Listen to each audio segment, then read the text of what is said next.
নদীপ্রেমীরা বলছেন দীর্ঘদিন ধরে ড্রেজিং না করার ফলে হাওড়ার দিকের গঙ্গায় পলি পড়ছে, আর এই পলি পড়ার ফলে গঙ্গা ধীরে ধীরে চাপ বাড়াচ্ছে কলকাতার দিকে, তাই ভাঙছে কলকাতার ঘাটগুলো।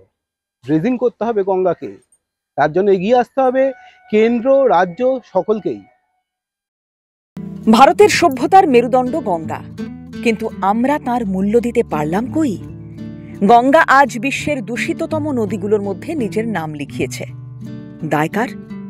হাজার প্রকল্প, হাজার পদক্ষেপ নেওয়া হয়েছে, কিন্তু নির্মল গঙ্গা, অবিরল গঙ্গা কথাগুলি রয়েই গিয়েছে, শুধুমাত্র খেয়ালি পোলাও হয়েই।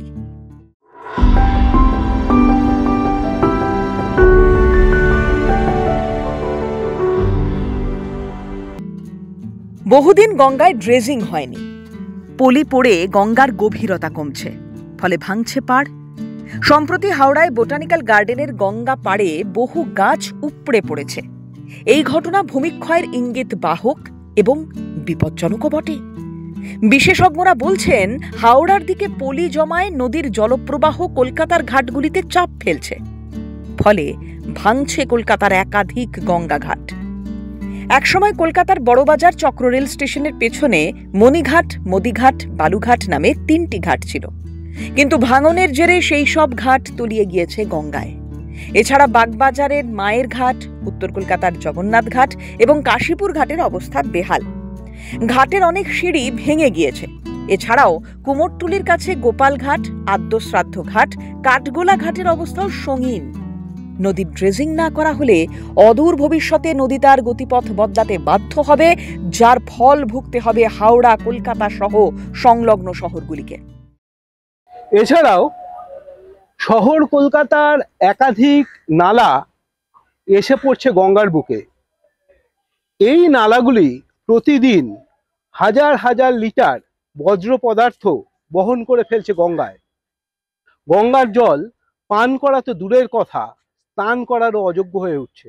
আমরা কুম্ভ মেলায় গঙ্গা জল স্নানের অযোগ্য বলে গলা ফাটিয়েছি, কিন্তু আমাদের এই কলকাতার জলও কিন্তু এখন স্নানের পক্ষে উপযুক্ত নয়। আমরা সবই জানি, কিন্তু জানা সত্ত্বেও অজানা কারণে আমরা নির্বাক। শহর কলকাতার মধ্যে দিয়ে একাধিক নিকাশি নালা এবং খাল মিশেছে গঙ্গায়। মায়ের ঘাটের সামনে রয়েছে সার্কুলার খাল। সার্কুলার খাল এবং কেষ্টপুর খাল একসঙ্গে সার্কুলার খাল নামে মিশেছে গঙ্গায়। এই খাল দিয়ে লক্ষ লক্ষ কেজি বর্জ্য মিশছে গঙ্গায়। নিকাশি ক্ষেত্রে সার্কুলার খালের গুরুত্ব সর্বজনবিদিত। কিন্তু কি হতে চলেছে গঙ্গার? গঙ্গার জল আজ পানের তো দূর, স্নানেরও অযোগ্য।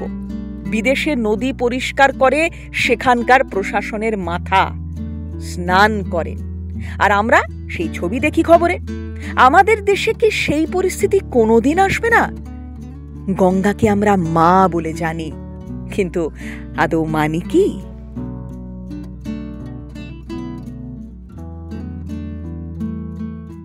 এখনো যদি আমাদের ঘুম না ভাঙে, তাহলে হয়তো আমাদের অজান্তেই একদিন আমাদের পাপে শুকিয়ে যাবে গঙ্গা। আপনাদের সকলের কাছে একান্ত অনুরোধ, আপনারা গলার আওয়াজ খুলুন, গঙ্গাকে বাঁচাতে যোগ দিন নির্মল গঙ্গার সঙ্গে। নমস্কার।